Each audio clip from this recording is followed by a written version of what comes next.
Barenbaum, author of A Bend in the Stars. And today I'm here with Diane Zinna, author of The All-Night Sun.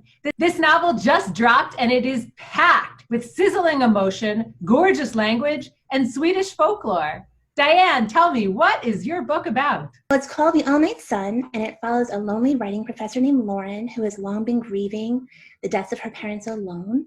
And she forms a fast emotional connection with an 18-year-old international student named Siri who invites her to visit her home in Sweden for the summer. And she goes, but she realizes that there's no sun that's bright enough or stays out long enough to make things better. Grief is something that you have to go through. There's no way around it. You write about grief so vividly, and it's so powerful. Can you tell us how you did that? What are some of your secrets? Oh, well, I definitely tapped into some periods of my life that were very real and real experiences of grief. And I just put everything in me on the page. And I trusted that there were going to be compassionate readers who would be able to see this and maybe see some instances of their own lives and Lauren's experience. What was your secret for tapping into that grief? Did you have a ritual that you went through every day? I wouldn't say a ritual, except that when I got to a point where I knew I had to expand and it was feeling flat on the page, I'm very much a laptop person, but I would always turn to the writing. I would always go to a blank page and write it out in pencil as fast as I could. I would usually write 1 to 3 pages just about that one scene, and to keep me in that one scene and to really explore all the different emotions that could be happening for that person. And maybe I'd get 1 or 2 sentences, but that was I think the act that would bring out what I really needed to say. And why did you set so much of this book in Sweden? What is your connection?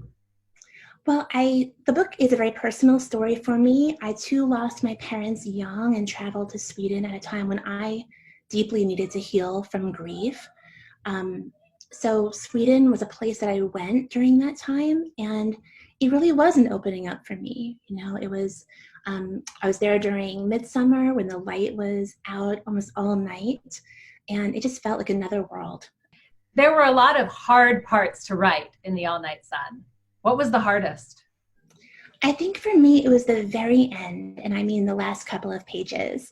I remember when we were trying to sell the book, I was talking to one editorial team that I ultimately didn't go with, and they asked me to explain the end. And I knew that I always wanted it to be the story of someone who was coming up right to the edge of grief. They'd been going through something, they were almost drowning. And I wanted the end to feel like someone's first deep breath after a long period of being underwater. You were formerly the co-director of AWP at working on the biggest literary conference in North America. So you've been in the business for a long time. What have you learned about the industry?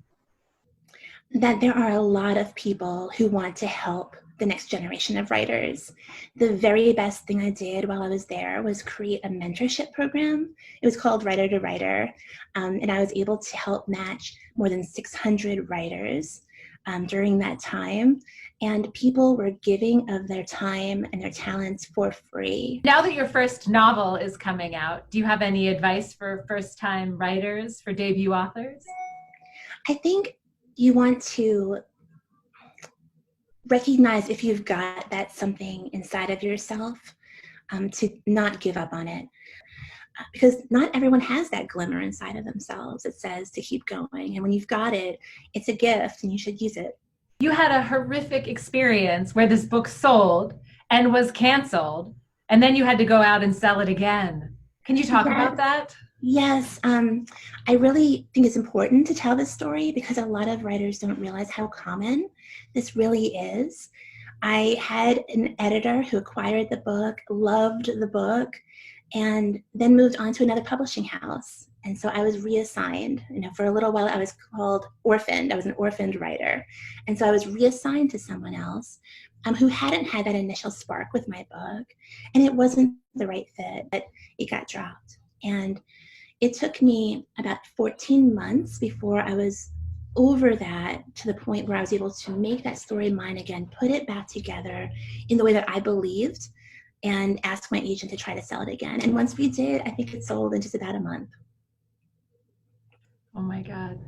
Wow. That's heartbreaking and also uplifting at the same time. Okay. Diane, thank you so, so much. The All Night Sun is gorgeous, and I hope you sell many, many copies. Thank you so much, Rachel.